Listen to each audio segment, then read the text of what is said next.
radar on the roof of the cabin was turning, but surely it had to be, or they would not be venturing to move at all. Then, as easily as if they were aboard a magic boat in a fantasy novel, they slipped through the gray curtain, and sunlight was restored to them. Inside the pilot's cabin, the sailor, completely relaxed, half leaned back against the window, and the captain looked ahead, hands on the tiller. On the embankment, the palazzi, freed of their foggy wrappings, moved calmly to the left as the Vaporetto approached the Valparaiso stop. Behind him, the cabin door slid open and passengers slipped past him and bunched together in front of the railing. The boat docked, the sailor slid back the metal railing, people got off, people got on, the sailor slid the railing closed, and the boat departed. Brunetti looked back in the direction of the Accademia, but there was no sign of fog. Boats approached them and moved away. Ahead lay the Bacino. On the left, the Basilica, the Marciana, and the Palazzo stood quietly in their appointed places, while the morning sun continued sweeping up last night's shadows. Brunetti looked into the cabin, wondering if those inside had seen the same thing he had, but he had no memory of which of them had been aboard when he saw the fog. He would have had to ask them, but anticipation of their looks kept him from doing so.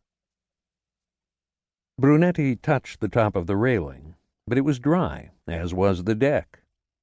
He was wearing a dark blue suit, and he felt the sun warm his right sleeve and shoulder. The sun glowed. The air was fresh and dry. The sky was cloudless.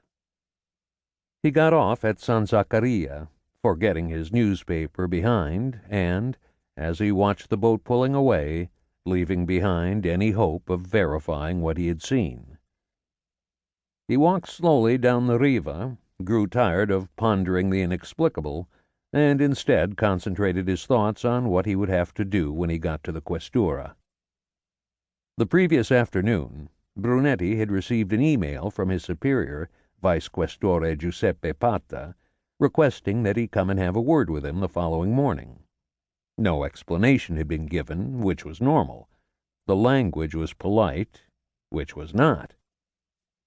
Most of Vice Questore Pata's behavior was predictable for a man who had progressed through government bureaucracy. He seemed busier than he was. He never missed the opportunity to claim for himself any praise given to the organization for which he worked. He had a black belt in shifting blame or responsibility for failure to shoulders other than his own. What was not to be expected in someone who had, with such ease, shimmied up the pole of organizational success was the fact that he had, for decades, remained in the same place. Most men who attained his rank continued to rise, zigzagging from province to province, city to city, until perhaps a late career promotion took them to Rome, where they tended to remain, like thick clots on the top of yogurt, cutting off light, air, and the possibility for growth from those below them. Pata, like a Cambrian trilobite, had dug himself into place at the Venice Questura, and had become a sort of living fossil. Beside him, petrified in the same layer of silt, was his assistant, Lieutenant Scarpa, another native of Palermo who had come to prefer these pastures new. Commissari came and went. 3 different questori had been in charge during Pata's time in Venice. Even the computers had been twice replaced. But Pata remained, a limpet attached to his rock, as the waters washed over him and away, leaving him intact and in place, his faithful lieutenant at his side. And yet neither Pata nor Scarpa had ever demonstrated any enthusiasm for the city, nor any special fondness for it. If someone said that Venice was beautiful, perhaps even going so far as to say it was the most beautiful city on earth, Scarpa and Pata would exchange a glance that expressed, but did not state, disagreement. Yes, they both seemed to be thinking, but have you ever seen Palermo? It was Pata's secretary, Signorina Elettra